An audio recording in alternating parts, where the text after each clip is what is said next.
Bonjour et bienvenue au Balado des Curieux. Cet épisode est enregistré à l'école Saint-Léon de Westmount. Je m'appelle Milo et je serai votre animateur pour cet épisode. On va parler du Carnaval de Québec. Nous allons aborder divers aspects de ce sujet avec nos journalistes. C'est parti, bonne écoute. Maintenant, Sarah va nous parler du bonhomme Carnaval. À toi la parole. Merci Milo. Avez-vous déjà pris une photo avec le bonhomme Carnaval? Si oui, vous êtes chanceux. Le bonhomme Carnaval est le représentant officiel du Québec. Il est blanc comme la neige, vêtu d'une tuque rouge et d'une ceinture fléchée associée aux Canadiens français. Il donne de la joie aux Québécois.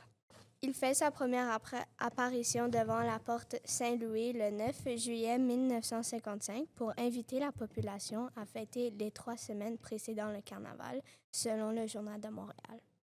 Wilfrid Hamel, l'ancien maire de la ville, a initié la tradition de remettre les clés du Québec à Bonhomme, qui est devenu un symbole du tourisme hivernal. Sa voix caverneuse est une des rares mascottes à pouvoir parler. Ne soyez pas surpris d'attendre dans une file pendant plusieurs minutes pour prendre une photo avec Bonhomme. Qui se cache derrière le bonhomme Carnaval? En effet, c'est M. Jacques Bissonnette qui joue le rôle de Bonhomme. Et voilà pour le fameux bonhomme Carnaval. C'est très intéressant, Sarah. Maintenant, passons la parole à Ruc qui va nous parler des activités festivals au Carnaval de Québec. À toi la parole. Merci Milo. Savez-vous que le Carnaval du Québec propose un vaste éventail d'activités pour tous les goûts et âges? Il y en a beaucoup, mais parmi les plus célèbres, il y a les défilés de nuit du Carnaval de Québec. Ce sont des événements majeurs qui se déroulent les 2 samedis soirs du Carnaval dans la Basse-Ville et la Haute-Ville, avec le bonhomme Carnaval en vedette. La deuxième activité est la course en canot à glace du Carnaval de Québec. C'est une tradition hivernale québécoise qui se déroule chaque année sur le fleuve Saint-Laurent, entre Lévis et Québec.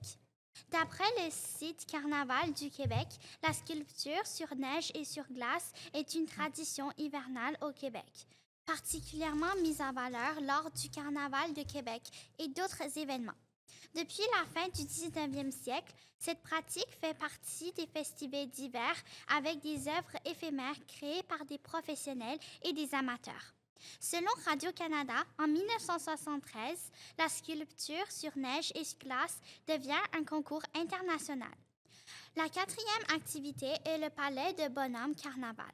Il est un château de glace construit chaque année près du Vieux-Québec. Il sert de résidence au bonhomme Carnaval et de lieu de rassemblement pour tous les carnavaleux. Ce palais constitué de blocs de glace se compose de plusieurs sections offrant des expériences variées aux visiteurs. Finalement, au Carnaval de Québec, les soirées musicales sont des événements festifs et animés avec des spectacles sous un dôme événementiel et d'autres activités pour célébrer l'hiver, comme les sculptures de glace et des lumières.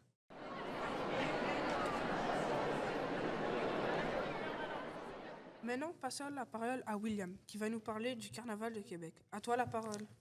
Connaissez-vous le plus grand carnaval d'hiver au monde? Il existe officiellement depuis 1955 et se déroule chaque année à Québec de la fin janvier à début février. C'est 35 jours de fête et selon le site web, près de 600 000 visiteurs. Cette fête est colorée, joyeuse avec beaucoup d'activités. Le carnaval mélange traditions québécoises et autochtones. Le bonhomme carnaval est le roi. C'est le représentant officiel du carnaval. Il est blanc comme la neige, vêtu de la tuque rouge et de la ceinture fléchée. Il a un château de glace géant. Ensuite, durant le carnaval, il y a des activités comme le glissade sur neige et des courses de canot sur le fleuve gelé. Puis, il y a aussi des batailles de boules de neige.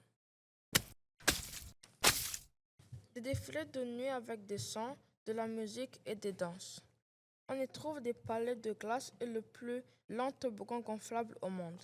Comment se réchauffent-ils? Ils boivent un breuvage chaud.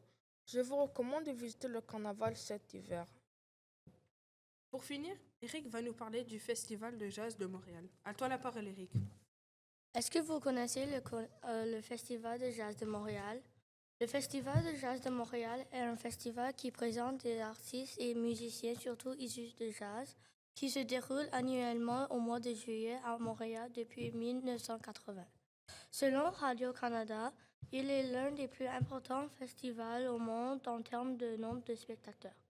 Chaque année, le festival présente environ 3000 artistes venant plus de 30 pays différents et organise environ 650 concerts, dont 450 se déroulent à ciel ouvert et attire près de 2 millions de visiteurs.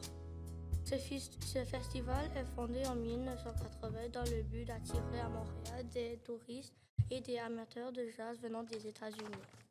Le festival de jazz dure 10 jours consécutifs d'activités, plus de 650 concerts, une métropole qui vibre au rythme de plus de 3000 artistes provenant de plus de 30 pays. Dans 2 mois, le festival va recommencer pour la 45e fois. Les artistes qui seront présents sont Nas et Wynton. C'est très intéressant, Eric. Merci à nos 4 journalistes, Eric, Sarah, Rick et William de l'école Saint-Léon de Westmount. Et bien sûr, merci au balado des curieux. J'espère vous voir pour le prochain épisode.